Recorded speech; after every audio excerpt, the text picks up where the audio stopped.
ஆண்டவராகிய இயேசு கிறிஸ்துவின் நாமத்தினாலே உங்களை வாழ்த்துகிறேன். லோகோஸ் வேதாகம பாடசாலையின் மூலமாக வாரந்தோறும் ஒரு வேதாகம உண்மைகள் என்ற நிகழ்ச்சிக்கு உங்களை அன்போடு கூட வரவேற்கிறேன். இன்றைக்கு நாம் புதிய ஏற்பாட்டில் 27 புத்தகங்களை நாம் பெற்றிருக்கிறோம். இந்த புத்தகங்கள் 27 தானா அல்லது அதை காட்டிலும் அதிகமாக இருக்கிறதா என்ற ஒரு ஆய்வை இன்றைக்கு நாம் பார்க்கலாம். நாம் முதலாவதாக தெரிந்து கொள்ள வேண்டிய ஒரு முக்கியமான விஷயம், அந்த நாட்களிலே அநேக லெட்டர்ஸ், அநேக வரலாற்று நிகழ்வுகள், இயேசு கிறிஸ்துனுடைய ஊழியத்தை பற்றி, அவருடைய போதனைகளை பற்றியெல்லாம் அநேகர் எழுதினாங்க. அந்த எழுதினவங்க எல்லாமே ஒவ்வொரு புத்தகங்களை எழுதியிருந்தாங்க. ஆனால் அவைகளெல்லாம் நிறைய இருந்தது. இதை நாம் லூக்கா எழுதின சுவிசேஷத்தில் 1ஆம் அதிகாரத்தில் லூக்கா சுவிசேஷத்தை ஆரம்பித்து கொண்டு வரும்போது அதை நம்ம வாசிக்கலாம். அந்த நாட்களிலே அநேகர் இந்த பிரபந்தத்தை உண்டு பண்ணி எழும்பினார்கள் என்று அந்த லூக்கா குறிப்பிடுவார். அப்போ வேதாகமும் அதற்குள்ளாக எத்தனை புத்தகங்கள் அடங்க வேண்டும் என்கிற ஒரு வரைமுறை, ஒரு வரையறை வேண்டும் அல்லவா? அந்த வரையறையை தான் நம்ம என்ன சொல்கிறோம் அப்படின்னு கேட்டிங்கன்னா கேனான். கேனான்னா என்ன அப்படின்னா, எளிதில் சொல்லணும் அப்படின்னு கேட்டிங்கன்னா மெஷர். இப்போ உதாரணத்துக்கு பார்க்கும்போது ஒரு பொருளினுடைய நீளத்தையும் அகலத்தையும் நம்ம குத்து மதிப்பாக சொல்லாதபடிக்கு அதை அளவிட்டு சொல்லும்போது அதுக்கு சரியாக இருக்கும். அந்த மாதிரி இந்த மாதிரி அநேக புத்தகங்கள் வந்ததை நான் எப்படி வேதாகமத்தில் சேர்த்து கொள்ளலாம் அப்படின்னா, அந்த நாட்களில் சபையினுடைய தலைவர்கள், சர்ச் ஃபாதர்ஸ், அவங்க அந்த நாட்களில் கூடி முடிவெடுத்தாங்க. அப்போ அவங்க கேனான் அப்படின்ற ஒரு முக்கியமான காரியத்தை வச்சாங்க. எப்படி இது கேனான்னா, இந்த கேனான் ஒரு சில விதிமுறைகளை வகுத்து இருக்குது. அந்த கேனான் விதிமுறைகளுக்கு உட்பட்டதை தான் வேதாகமத்தில் சேர்க்க வேண்டும் என்கிற ஒரு முடிவுக்கு வந்தாங்க. அதன்படி இது தேவனுடைய தீர்க்கதரிசிகளாலே அல்லது தேவனுடைய வல்லமை பெற்றவர்களாலே எழுதப்பட்டதா? முதல் கேள்வி. இரண்டாவது, இது தேவனுடைய கிரியைகளை ஆமோதிக்கிறதாக அல்லது அவருடைய கிரியைகளை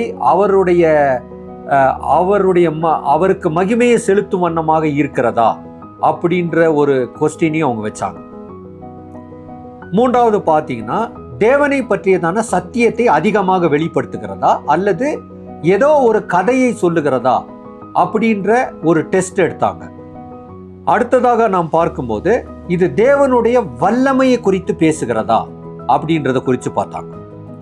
அடுத்த கடைசியா பார்க்கும்போது தேவ ஜனங்கள் எல்லாராலும் இது ஏற்றுக்கொள்ளப்படுகிறதா, முழு மனதோடு ஏற்றுக்கொள்ளப்படுகிறதா அப்படின்ற ஒரு முக்கியமான விதிமுறையும் கருத்தில் கொண்டு தான் அவர்கள் என்ன பண்ணாங்கன்னா, இந்த கேனனைசேஷன் ஆஃப் ஸ்கிரிப்சர் அப்படின்னு, அதாவது வேதாகம புத்தகங்களை எப்படி உள்ளடக்குவது வேதாகமத்துக்குள்ளன்ற ஒரு முக்கியமான முடிவுக்கு வந்தாங்க. அதன்படி கிபி 367ஆம் ஆண்டு அத்னேசியஸ் என்று சொல்லக்கூடிய ஒரு சபை தலைவர், அதாவது சர்ச் ஃபாதர் என்ன பண்ணார் அப்படின்னு கேட்டிங்கன்னா, அவர் தான் புதிய ஏற்பாட்டில் 27 புத்தகங்களை உள்ளடக்கிய ஒரு தொகுப்பை முதலாக வெளியிடுறார்.